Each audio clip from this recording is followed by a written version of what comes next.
Jadi pada bulan Rajab ini, ya, pada tanggal 10 bulan Rajab itu Allah perintahkan malaikat Jibril.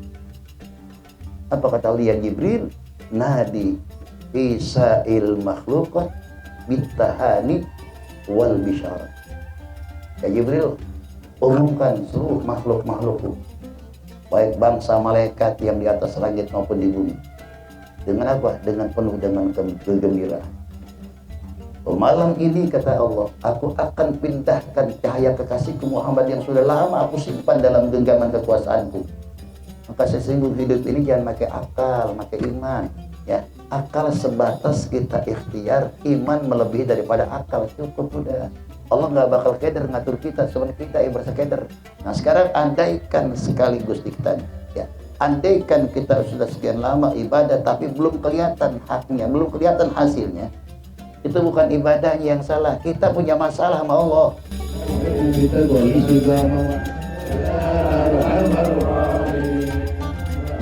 باركنا في رجب وشعبان وبلغنا رمضان محمد شكره فرض على الأمم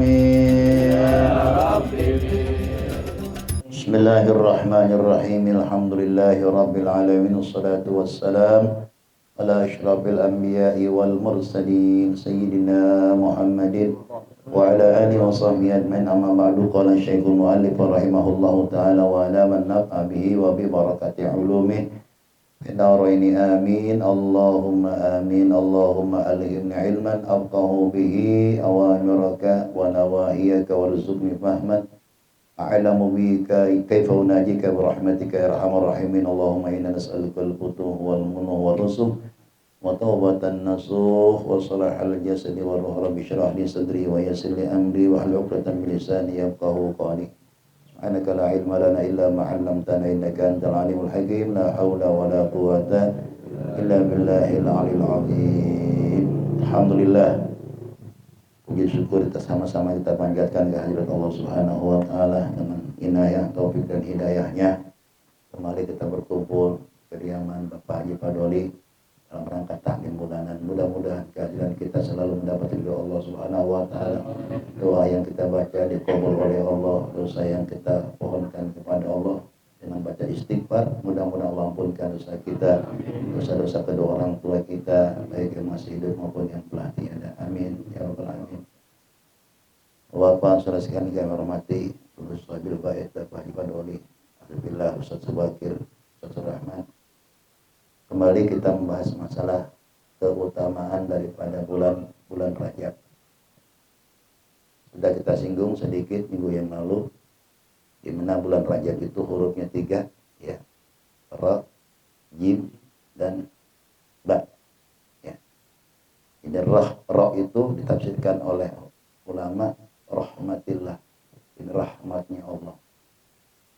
Ini kehebatan dan keistimewaan kita umat Nabi Muhammad. Kita ini selalu hamba yang punya dosa, tapi didahulukan dengan rahmat Allah. Sehingga rahmat Allah ini meliputi seluruh makhluknya, baik hamba yang taat kepadanya, baik hamba yang penuh dosa. Jadi yang penuh dosa itu selalu mendapatkan rahmat Allah. Ini rahmat Allah sangat luas. Jangankan manusia, seluruh makhluk Allah, baik hayawan, binatang yang berada di lautan, semua mendapatkan rahmat Allah. Yang tidak lepas semua dapat bagian. Padahal hanya satu rahmat Allah yang diberikan di dunia ini, ya. Yang 99 nanti disimpan oleh Allah, khusus diberikan untuk siapa? Untuk orang-orang yang beriman ketika mereka berada dalam surganya Allah Subhanahu wa taala. Makanya hanya orang beriman itu nanti merasakan kenikmatan yang besar. Dan yang kedua, keistimewaan dan kemuliaan bulan Rajab ini, di situ ada peristiwa Isra dan Mi'raj. Ya. Ini Isra dan Mi'raj satu kejadian yang tidak bisa ya ditalar oleh akal manusia. Canggih apapun ilmu yang dimiliki hingga saat ini, mungkin belum ada orang yang sanggup.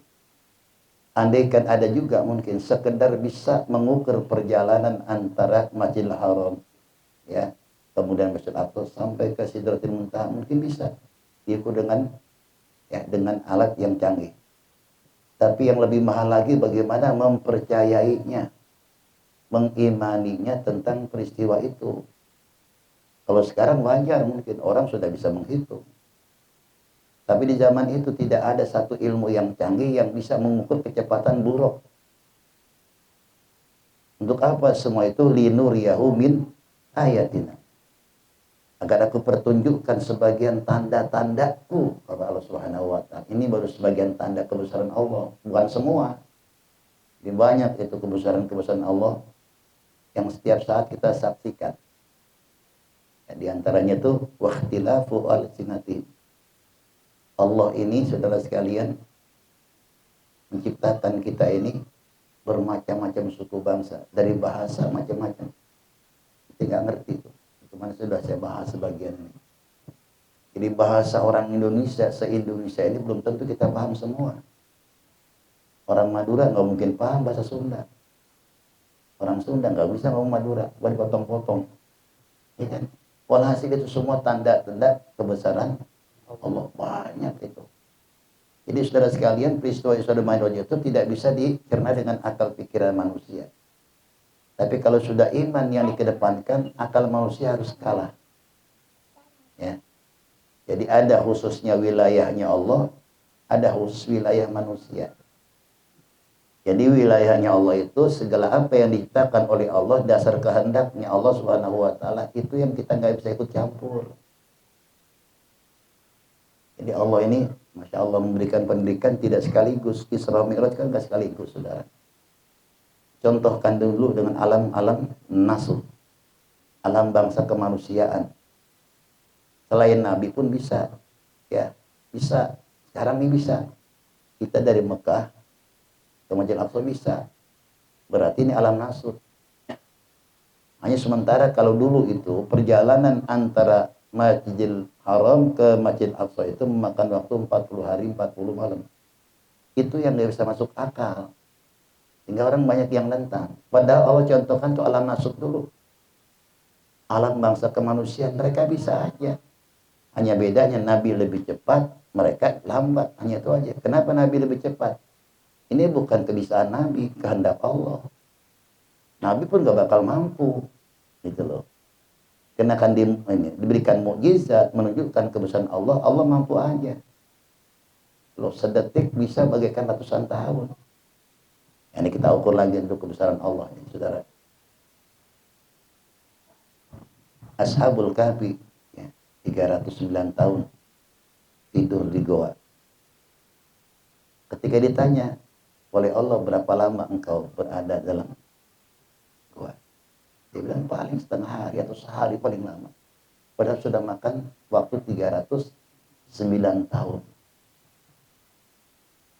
Ini nggak terasa buat mereka. Kenapa? Sebab Allah berkehendak.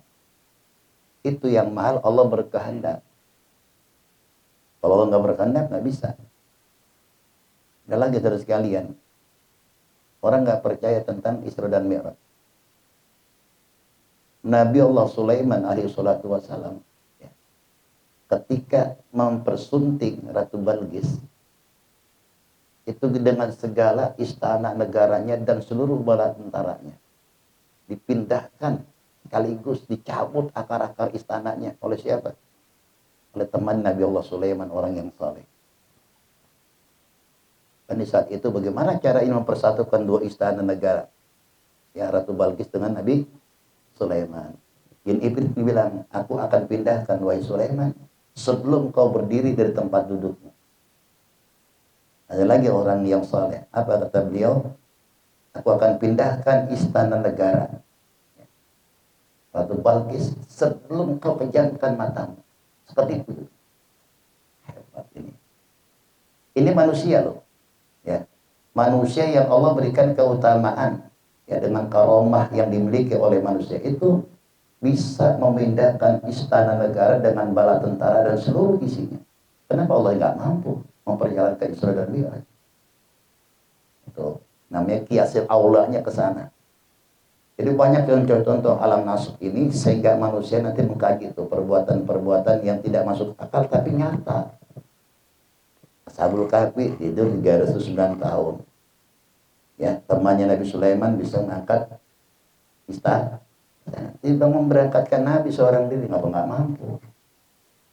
Ya, jadi itu diantaranya yang mahalnya itu imannya. Di saat itu, beriman ini lebih percaya daripada apa yang kenyataan. Kenyataan mungkin bertentangan dengan apa? Dengan pikiran mereka. Tapi kalau sudah iman susah. Ya, Sayyidina Abu Bakar, bagaimana tuh kamu? Menurut kamu ya Abu Bakar, jangankan si bang segitu. Kalau Muhammad yang cerita lebih dari itu pun saya percaya. Sudah dapat pangkat as-siddiq, ya. Jadi orang-orang yang pertama membenarkan tentang peristiwa Isra dan Mi'raj siapa? Sayyidina Abi Bakar. Lagi orang yang setengah percaya hanya Rasulullah. Ya Muhammad, apa benar tadi malam engkau mengadakan Isra dan Mi'raj? Iya. Coba angkat kakimu sebelah. Diangkat mana Nabi? Atau lagi, nggak bisa dong, jatuh saya. Apa katanya? Kalau segitu nggak bisa, bagaimana mungkin kamu bisa terbang? Bohong kamu. Nama orang murtad. Nabi gampang, udah coba tanya masalahnya sama Sayyidina Ali sana. Sama Ali kamu tanya tentang Isra dan Mi'raj. Kirim tuh orang. Jadi mah Sayyidina Ali nggak dijawab. Masuk kamar, ambil pedang, ditebas, lehernya putus. Ya. Umat yang nanya, ya Ali, bukankah dia ingin nanya masalah tentang Isra dan Mi'raj? Kenapa kamu bunuh dia? Aman Nabi aja nggak percaya, apalagi sama gua. Gitu bahasanya. Ya, aman Nabi aja nggak percaya, apalagi sama gua. Nabi itu putus dia, suruh bunuh tuh orang tuh. Kenapa? Sebab dia iman, tapi dia ragu-ragu. Murtad namanya, halal dibunuh. Di saat itu, sekarang jangan coba-coba. Ya. Beda saudara sekalian. Jadi ketegasan hukum di saat itu, ini orang sudah murtad. Kalau murtad kan wajib dibunuh, halal dibunuh. Gitu loh. Makanya saudara sekalian, kehidupan manusia ini dalam transisi. Pernah saya terangkan ke dalam sebuah khutbah itu. Jadi manusia ini transisi keimanannya akan terjadi hingga akhir zaman, hingga hari kiamat. Dulu di zaman Nabi ada orang kafir, ya hidupnya kaya raya.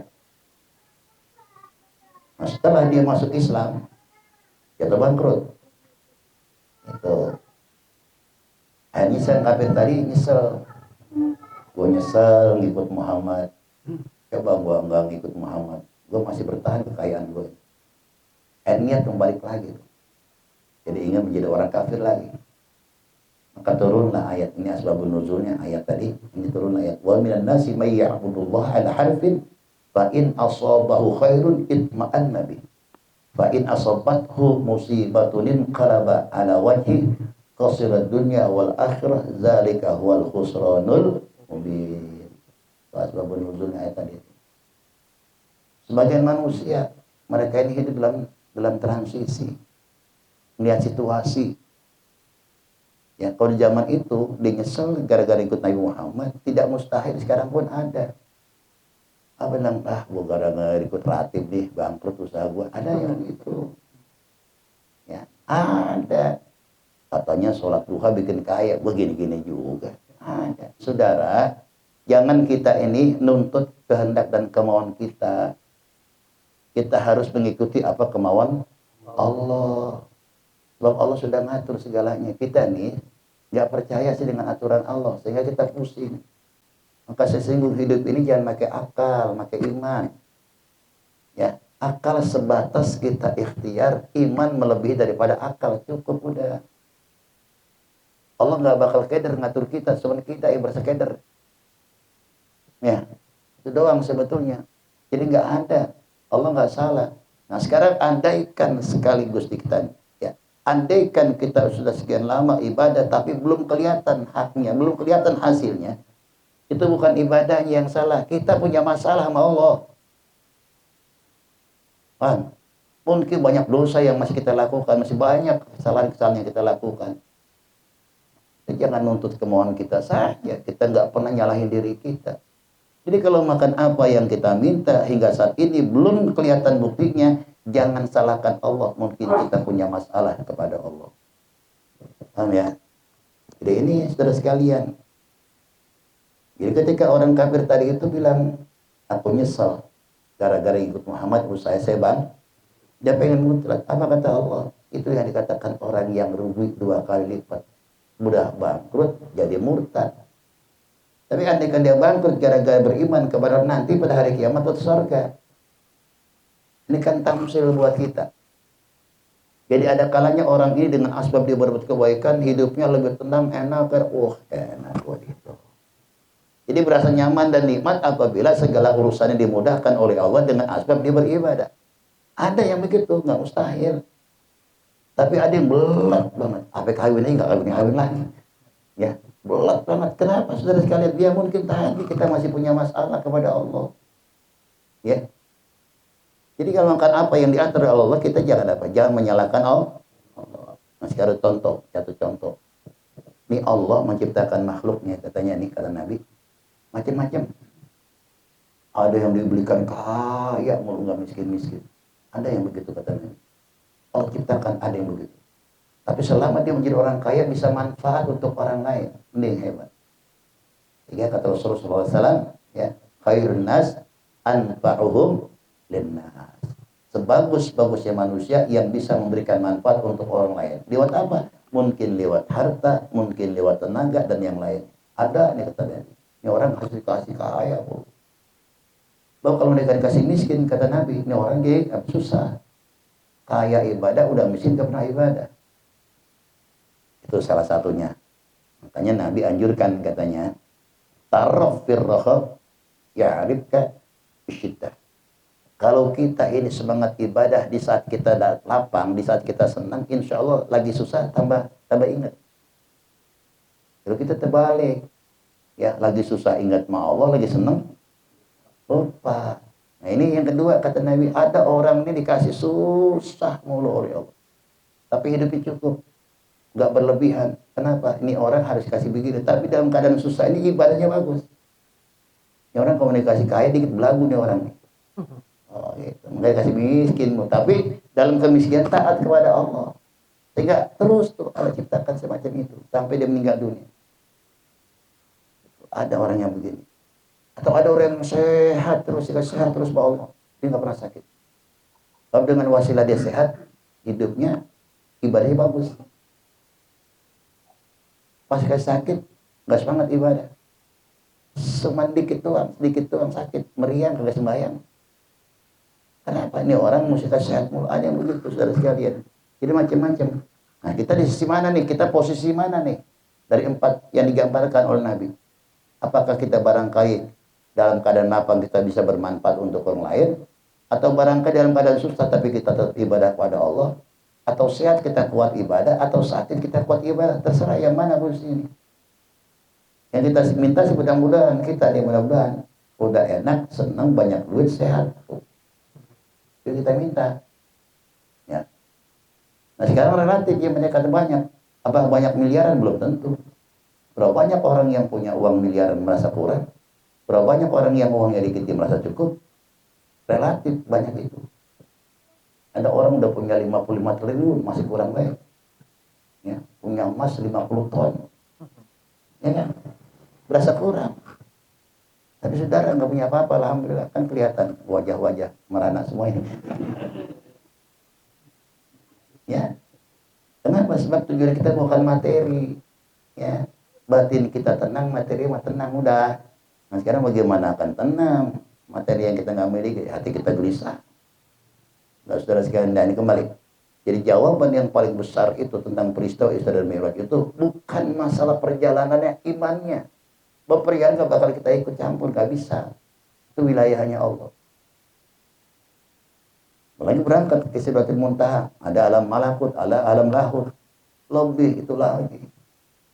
Jadi Sayyidina Abu Bakar adalah pertama orang yang beriman kepada. Nah, peristiwa Isra Mi'raj ini pun terjadi pada bulan Rajab. Ini yang membuat agungnya bulan Rajab. Ada peristiwa tadi. Ada lagi ya kisah itu, cuma saya belum ketemu kitabnya.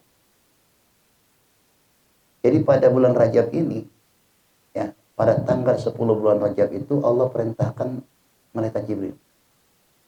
Apa kata Allah? Ya Jibril, nadi isa'il makhluqat bitahani wal bisyarat. Ya Jibril, umumkan seluruh makhluk-makhlukku, baik bangsa malaikat yang di atas langit maupun di bumi. Dengan apa? Dengan penuh dengan kegembiraan. Malam ini kata Allah, aku akan pindahkan cahaya kekasihku Muhammad yang sudah lama aku simpan dalam genggaman kekuasaanku. Aku akan pindahkan ke dalam rahim, ya, rahim orang tuanya Rasulullah, Siti Aminah. Ini yang lebih agung lagi. Cuma ini jarang dibawa kisah ini. Ya. Jadi itu salah satu alasannya. Jadi cahayanya Rasulullah sebagai cikal bakal Rasulullah SAW pada bulan Rajab itu dipindahkan oleh Allah ke dalam apa? Ke dalam sulbiknya orang tuanya Nabi, orang Habibullah, untuk disampaikan ke rahimnya ibunya Rasulullah, Siti Aminah. Itu yang besar lagi. Ada ulama, ya saudara sekalian, ini ulama untuk mengecek keabsahan dan kemurnian ibunya Rasulullah SAW. Diselidiki itu sampai 500 keturunan ke atas katanya. Tidak satu pun itu wanita yang tersentuh dengan perbuatan musyrik. Dijaga itu sama Allah. Jadi 500 keturunan wanita dari Siti Aminah terus ke atas sampai 500 wanita itu tidak tersentuh dengan kebudayaan yang terjadi pada saat itu. Allah jamin. Ya. Di antara tarafus sifaha falam yusibum aruf min adamin wa ila abihi wa ummihi. Sebenarnya tidak pernah mereka melakukan hal-hal yang tidak senonoh. Dari zaman Nabi Adam, ya, nurnya Nabi Muhammad dipindahkan ke dalam sulbinya Nabi Adam. Ketika Allah turunkan Nabi Adam dari mana? Dari surga ke dunia. Pindahkan lagi ke sulbinya Nabi Allah Nuh. Ketika Nabi Nuh itu ya berada dalam banjir bandang. Pindahkan lagi kepada mana? Kepada sulbi Nabi Allah Ibrahim. Ketika Nabi Ibrahim itu berada dalam api, kobaran api dibakar. Jadi tidak mempannya Nabi Ibrahim wasilah membaca hasbunallah wa ni'mal wakil, ya, ni'mal maula wal nasir, itu enggak mempan dibakar. Tapi ada lagi yang paling utama, bukan itu. Nurnya Nabi Muhammad berada di sulbinya Nabi Ibrahim alaihissalatu wassalam. Ketika Nabi Musa juga perang dengan siapa? Fir'aun. Kalau perintahkan untuk memukul apa namanya laut, sehingga ada jalan untuk menempuh Nabi Musa. Ya, itu syariat yang lebih, tapi hakikatnya di ujungnya tongkat itu ada nurnya Nabi Muhammad SAW. Kalau iblis nggak sujud kepada Adam di saat itu bukan dia merengkal sama Allah, dia nggak merengkal. Pas dia lihat di keningnya Nabi Adam ada nurnya Nabi Muhammad, itu yang paling dibenci oleh iblis, sehingga dia nggak mau sujud sama Adam. Waktu itu orang yang paling saya musuhin. Jadi ketika iblis bertemu dengan Nabi Muhammad, ditanya Nabi Muhammad, dia iblis, siapa musuh kentalmu? Engkau ya Muhammad. Wah, itu hebat gitu. Sama Abu Jahal, saudara. Sejahatnya Fir'aun yang pernah ngaku Tuhan, tapi dia ingin beriman kepada Allah, cuma lambat. Abu Jahal ini orang hebat, orang kuat, tapi dibunuh oleh Abdullah ibn Mas'ud, orang kecil segini. Ya, yang pertama dicari oleh sahabat Mu'ad. Singkat dan mulai waktu perang Badar itu Abdullah bin Mas'ud orang yang kecil, dipenuh dendam kepada siapa? Abu Jahal. Nah, orang kuat, orang hebat, tapi Allah hinakan matinya. Ketika mau dibunuh, sebelum dibunuh, apa kata Abu Jahal? Kau salah sama Muhammad, nanti kita bertemu pada hari kiamat, bahwa aku nggak pernah beriman kepada dia. Abu Jahal. Kenapa? Emang Allah nggak kehendaki imannya, begitu, jangan bingung. Allah nggak kehendaki. Tapi yang terjadi apa? Dihinakan oleh Allah. Begitu hebat orang kuat, ya, banyak pengawalnya, tapi matinya di tangan Sayyidina Abdullah ibn, ya, Abdullah bin Mas'ud. Mas'ud kecil orangnya. Saya baca kisahnya itu dalam kitab Tanqul Qaul. Abdullah bin Mas'ud itu orang kecil, tapi rapi. Selalu dia setia melayani Rasulullah. Dia bawa sendalnya Rasulullah. dan tukang bangunkan Rasulullah kalau bukan tidur, ya Rasulullah sudah waktu, nutupi tabirnya kalau Rasulullah lagi mandi. Satu ketika dia belum masuk ditawain oleh sahabat, ya orang kecil kayak Daus mini gitu, tapi setia sama Rasulullah. Jadi dia apa nih dikatain kecil banget tuh, nggak biasa manusia. Ya, ocehan itu memang ditanya Rasulullah. Apa kata Rasulullah? Ketahuilah bila kau timbang kebaikannya Abdullah bin Abbas, ya, dengan gunung Uhud, lebih berat dia kebaikan. Kamu jangan coba-coba, dia bilang, jangan coba-coba menghina orang kecil. Maaf, bukan Abdullah bin Mas'ud, Abdullah bin Mas'ud, dia bukan Abdullah bin Abbas. Nah, Abdullah bin Abbas itu pamannya Nabi, sepupunya Nabi, ya. Itu saudara sekalian. Jangan kau hina, ya, Abdullah bin Mas'ud itu, walaupun orang kecil, bila kau timbang, ya, gunung Uhud dengan iman dia, dengan kebaikan dia, lebih berat kebaikan dia daripada gunung Uhud. Itu Rasulullah, ya. Setelah macam itu sahabat gak boleh ngejek lagi tuh. Makanya dari kalian jangan, kadang-kadang ada orang yang rajin menstalin orang itu jangan dihina, kita nggak tahu. Nah, dulunya ada nih kadang di majlis besar gitu, tempat saya sering datang dulu, kan udah ketemu, namanya Abdullah, orangnya rada itu dah begini, ya kan? Semua ada ketemu, sampai ke Tanggul ketemu, yang soleh Tanggul ketemu, dia kenal saya bapak, ya Allah, ya biasa dah, kita kasih hadiah di walaupun juga begini. Tapi kita nggak tahu digerakin tuh oleh Allah, fisiknya kurang normal, ya, uangnya belum ada, tapi kalau gerakin bisa aja. Nah, orang Madura nggak yang datang ke sana, Allah bersoleh. Padahal sehat, punya mobil. Kenapa? Yang takutnya nanti emang Habib Soleh nggak mau ngeliat kita, itu takut kita.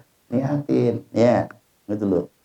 Emang yang tidak kelebihan. Jadi Allah kalau sudah berkehendak, innama amruhu idza arsyana yaqulahu kun fayakun. Nah, sekali terakhir, ada apa lagi kelebihan daripada bulan Rajab ini? Ya, Rasulullah SAW, ya, pernah melihat ra'aitu lailatal mi'raj nakhlan ma'hu ahla min al-'asal wa baraj min as-salaj wa atiyam min al-miski faqultu li Jibril liman hadza qala liman shalla 'alaika fi Rajab.